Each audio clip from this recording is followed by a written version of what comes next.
उन्होंने अपने मन को एक कहकर ही दिलासा दे दी थी। हर कोई संतरी की तरफ देख रहा था। उसे देखकर ऐसा लग रहा था जैसे कि उसे किसी आत्मा ने काबू कर लिया हो। किसी में भी आगे बढ़ने की हिम्मत नहीं थी। उसकी हालत को देखकर हर किसी को लग रहा था कि वो पूरी तरह पागल होने वाली थी। पुष्कर प्लीज मुझे और मेरे बाकी साथियों को जाने दीजिए, मास्टर जग्गी ने झुककर सलाम करते हुए पुष्कर से पूछा। पुष्कर ने उसे तिरछी निगाहों से देखा और उसकी मेहनत के लिए उसकी तारीफ करते हुए हल्के से सिर हिला दिया और बोला, ठीक है, तुम सब जा सकते हो। तुरंत वहां पर मौजूद सभी लोग वहां से निकल गए, यहां तक कि संतरी को भी मास्टर देबू अपने साथ घसीटते हुए ले गए। जिग्नेश इस वक्त थोड़ा कंफ्यूज था और उसने धीरे से पूछा, मास्टर देबू, हमें यहां से क्यों जाना है? क्या मेरे बॉस ने इस बारे में कुछ बोला है? मास्टर जग्गी ने मुड़कर पुष्कर की ओर देखा, जो कि उस ईगल की लाश के बगल में खड़ा था, और धीरे से बोला, क्या तुम्हें पता है कि पुष्कर उसे मारना नहीं चाहता था? श्वेता ने बीच में बात काट दी। हम आज के जमाने में एक मॉडर्न सोसाइटी में रह रहे हैं। जानवरों को मारना इलीगल है और फिर इतने सारे लोग उसे देख रहे थे। सीधी सी बात है कि वो इतना स्टूपिड तो है नहीं कि सबके सामने इस जानवर को मार दे। मास्टर जग्गी ने श्वेता को ऐसे देखा जैसे वो कोई मंदबुद्धि हो और बोले, अगर मैं ठीक ठीक सोच रहा हूं तो पुष्कर उस ईगल की आत्मा को निकाल लेना चाहता है। वो उसकी आत्मा को भड़कने के लिए नहीं छोड़ना चाहता ताकि ये जगह खराब ना हो जाए। क्या आत्मा लेना चाहता था? जिग्नेश और श्वेता दोनों सरप्राइज हो गए थे। सभी को लेकर वो तुरंत घने जंगल से बाहर आ गए थे। बाकी सभी लोगों को वहां से भागने के बाद उन्होंने एक दूसरे की तरफ देखा और फिर चुपके से वापस अंदर की ओर देखने लगे। अगर तुम इस तरह की घटना को दूर से देख लेते हो तो यह तुम्हें पूरी जिंदगी भर फायदा देगा, देबू बोला। वो सभी के सभी बहुत दूर मैंग्रोव पेड़ों की जड़ों के नीचे खड़े होकर चुपचाप देख रहे थे। उनमें से किसी में भी हिम्मत नहीं थी कि जो बाहर निकलकर पुष्कर को डिस्टर्ब कर सके। उन सभी ने पुष्कर को जादुई स्किल्स का इस्तेमाल करते हुए देखा। पुष्कर ने अपना हाथ सीधे उस बड़े ईगल के सिर पर रख दिया था। पुष्कर ने उस जंगली ईगल को महसूस किया। धरती पर जिस लेवल का ऑरा मिलता है उसके हिसाब से एक खूंखार बीज को कल्टीवेट करना बहुत मुश्किल था, यहां तक कि एक स्पिरिचुअल बीज को भी। और यहां तो ये एक बहुत ही बड़ा खूंखार जंगली ईगल था जिसने हेवनली डिस्क के फ्रैगमेंट्स को निगल लिया था और वो उसके अंदर ही म्यूटेट हो गया था। पुष्कर इसको इतनी आसानी से नहीं जाने देने वाला था। पुष्कर ने अपनी आंखें बंद की और कुछ देर तक उसे महसूस करता रहा और उसे आखिरकार उस जंगली ईगल की आत्मा महसूस होने लगी। ईगल की आत्मा बाहर आओ। पुष्कर ने अपना हाथ आगे बढ़ाया और बाहर की तरफ खींचा और एक बिल्कुल बर्फ जैसी सफेद आत्मा उस जंगली ईगल के शरीर में से बाहर निकल आई। जनरली भूत सूरज की रोशनी से डरते हैं और उसकी किरणों को अवॉइड करते हैं और उनके कांटेक्ट में आते ही तुरंत गायब हो जाते हैं। लेकिन जंगली ईगल किस लेवल पर पहुंच गया था, उसके अंदर एक स्पिरिचुअल अवेयरनेस आ चुकी थी और वो धूप में भी सरवाइव कर सकता था। चलो कुछ देर के लिए मैं तुम्हें अपने पास रख लेता हूं और देखता हूं कि तुम आगे किस काम में आ सकते हो। पुष्कर ने अपना हाथ बढ़ाया और उस जंगली ईगल की आत्मा को एक थप्पड़ मारकर उसके सिर पर लगे लंबे लाल फेदर में भेज दिया और उस लाल फेदर के ऊपर ईगल की आत्मा की एक परछाई बन गई। दूर से देख रहे मास्टर जग्गी और देबू ने गहरी सांस छोड़ी और मन ही मन पुष्कर के लिए उनके मन में और इज्जत बढ़ गई। ऐसा लगता है जैसे मेरे 100 साल की जिंदगी बेकार ही चली गई है। दुनिया में इस तरह के अजीब जादू भी हैं। आत्मा निकालने वाले स्किल्स के बारे में तो मैंने जिंदगी में कभी सोचा भी नहीं था। स्वर्ग और पृथ्वी की एनर्जी को कनेक्ट करने का यही सही तरीका है, मास्टर देबू ने कहा।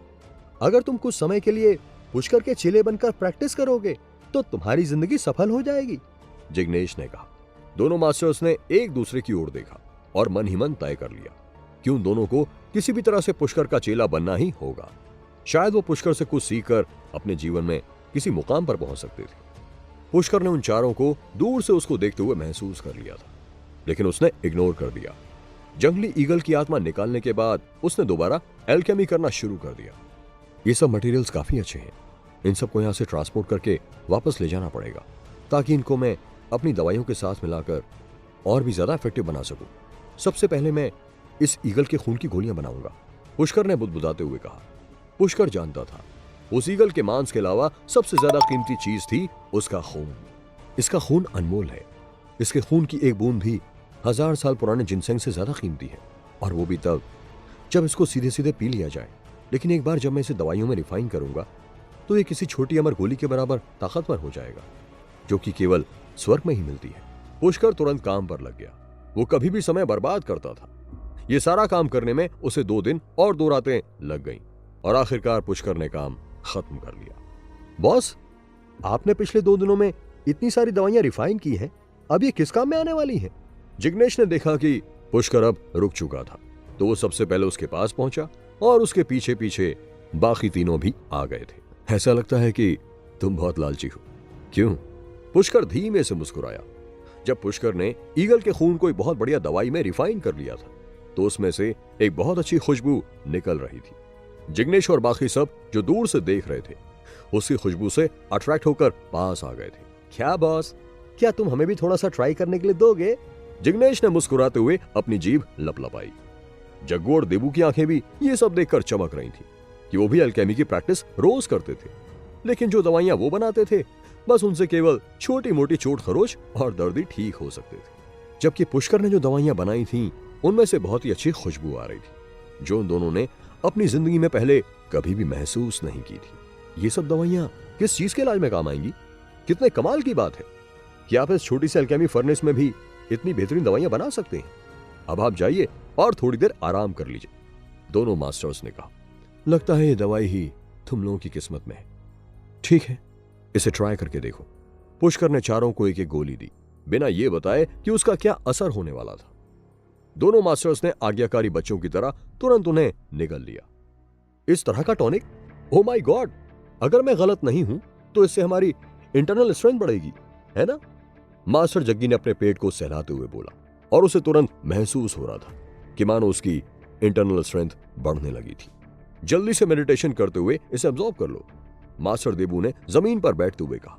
जिग्नेश ने अपनी नाक को बंद करते हुए कहा, बॉस, इसे पीकर मेरे नाक से खून तो नहीं निकलेगा ना? किस तरह की दवाई है ये? बहुत स्ट्रांग तो नहीं है ना? पिछली बार मैंने ताकत बढ़ाने वाली 2 गोलियां ले ली थी, ये उतनी खतरनाक तो नहीं होगी ना?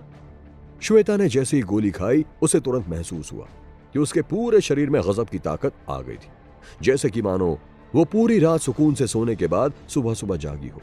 उसके पूरे शरीर में एनर्जी थी और उसका खून मानो उबलने लगा था।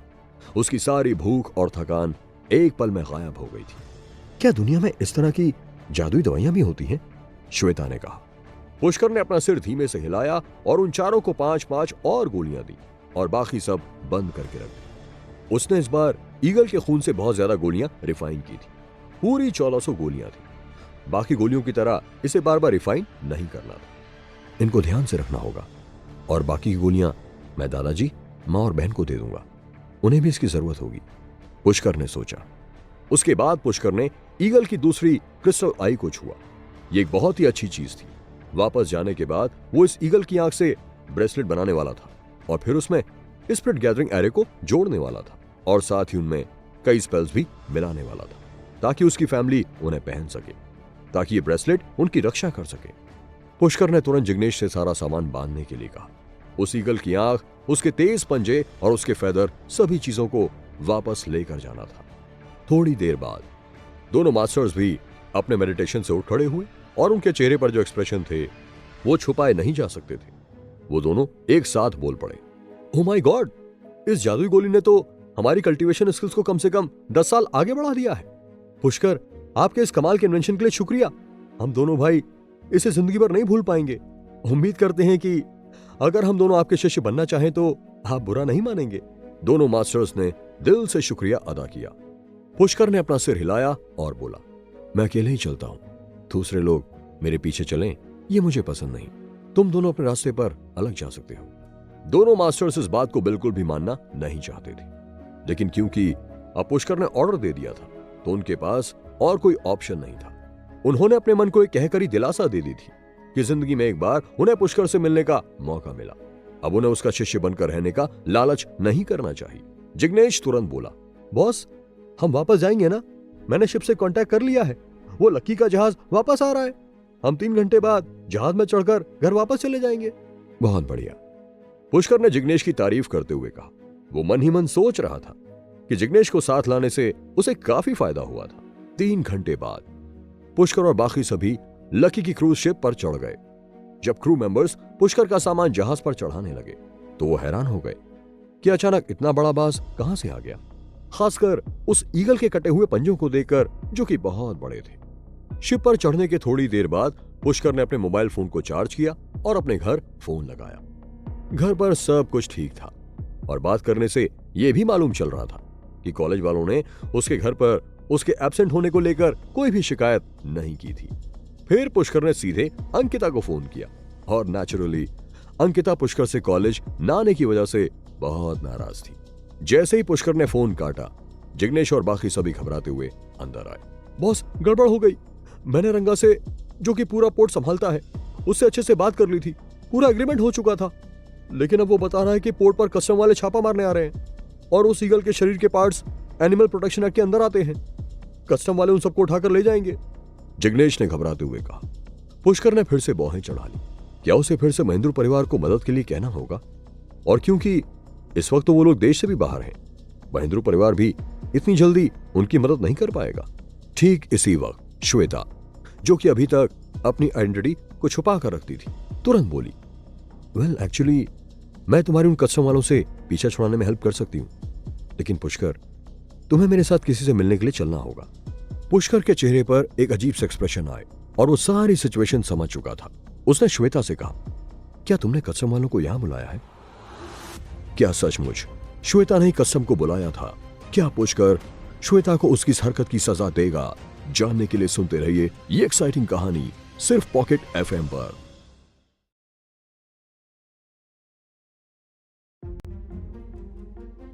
श्वेता की आंखों में सरप्राइज देखा जा सकता था, लेकिन उसने शांत रहने की एक्टिंग की। उसे पता था कि पुष्कर कौन था और उसके पास सच को मान लेने के सिवाय कोई ऑप्शन नहीं था।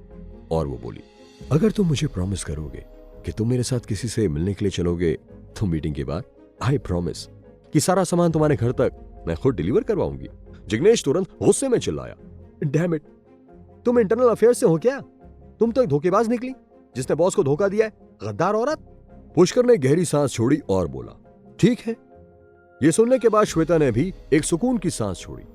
उसका गोरा बदन इस वक्त डर के मारे पसीने से तर होने लगा था। उसने अपनी जीभ निकाली और दांत से काटते हुए अपने कान पकड़ लिए और अपने मन में सोचने लगी कि अगर वो पुष्कर की दोस्त नहीं बन गई होती तो ना जाने इस धोखे के बदले में पुष्कर उसे क्या सजा देता। पापा, इस बार मैंने पुष्कर और दोनों मास्टर्स देबू और जग्गी को भी एक साथ इनवाइट कर लिया है। अब देखती हूं, क्या आप अब भी मुझे निकम्मी समझते हो? क्रूज शिप धीरे धीरे बंदरगाह पर पहुंच गया और पुष्कर ने जिग्नेश को सभी चीजों को वापस ले जाने का ऑर्डर दिया और वो खुद बाकी दोनों मास्टर्स देबू और जग्गी के साथ एक टैक्सी में श्वेता के साथ बैठ गया। वेयरहाउस नंबर 143 हुमायूं रोड चलो। श्वेता ने कार में बैठने के बाद ड्राइवर को एड्रेस बताया। ड्राइवर ने चारों लोगों को एक अजीब सी निगाह से देखा। एक बहुत ही नाजुक और कोमल खूबसूरत लड़की, एक यंग स्टूडेंट और दो तांत्रिक जैसे दिखने वाले लोग। ये सब लोग कौन थे? सबसे इंपॉर्टेंट चीज थी उस वेयरहाउस में जाना। वहां तो बहुत कम लोग ही जाते हैं। ड्राइवर ने सोचा, ओके, प्लीज सभी लोग अपनी सीट बेल्ट लगा लो, नहीं तो मुझे चालान भरना पड़ेगा। ड्राइवर ने पोलाइटली कहा। वो वैसे तो एक लंबा रूट लेकर किराया बढ़ाना चाहता था, लेकिन अजीब से लोगों को देखने के बाद उसने डिसाइड किया कि वो सीधे सीधे रास्ते से चलेगा। पुष्कर खिड़की के बाहर चुपचाप देखने लगा और अपनी उंगलियों से टैक्सी के दरवाजे पर एक हल्की सी रिदम में उंगलियां चलाने लगा। कार रेडियो पर इस वक्त वही गाना जो कि मेहका ने गाया था बज रहा था और रेडियो के होस्ट भी गाने की तारीफ करते हुए कह रहा था कि मेहका के बारे में कुछ बहुत ही खास जानकारी बाहर निकल कर आई है। ऐसा लग रहा है कि मेहका बाकी सिंगर के बीच में अपनी एक खास पहचान बना रही है। लगभग 1 घंटे की ड्राइव के बाद टैक्सी रुक गई। चलो अंदर चलते हैं। श्वेता, पुष्कर और बाकी के 2 लोग सीधे वेयरहाउस की तरफ चल दिए। वहां कई सारे गार्ड्स दरवाजे की निगरानी कर रहे थे। जब उन्होंने देखा कि ये श्वेता आ रही थी, उन्होंने बस अपना सिर हिलाया और बिना उनकी चेकिंग किए हुए उन्हें अंदर जाने दिया। वेयरहाउस के अंदर जाने के बाद सारा नजारा ही बदल गया। बाहर से जो वेयरहाउस बिल्कुल सुनसान और वीरान लग रहा था, अंदर से वो एक बहुत ही सुंदर और सजाया हुआ वेयरहाउस था। ऐसी ऑर्गेनाइजेशंस को इस तरह के मिस्टीरियस स्टंट्स करने बहुत पसंद होते हैं। देबू धीमे से मुस्कुराया, जैसे कि मानो उसने इस तरह की चीज पहले भी कई बार देखी हो। पुष्कर इस बारे में थोड़ा बहुत अंदाजा जरूर लगा सकता था, लेकिन उसे अभी भी पक्के तौर पर पता नहीं था कि श्वेता क्या करने वाली थी। वो बस यहां इसीलिए आया था क्योंकि वो किसी और से ज्यादा बहस नहीं करना चाहता था। जैसे ही पुष्कर वेयरहाउस के अंदर गया, उसने देखा कि दर्जनों लोग यहां से वहां जा रहे थे। उनमें से एक अधेड़ उम्र का आदमी श्वेता को देखते ही उनके पास आ गया। अंकल रवि, क्या मेरे पापा यही हैं? श्वेता ने अचानक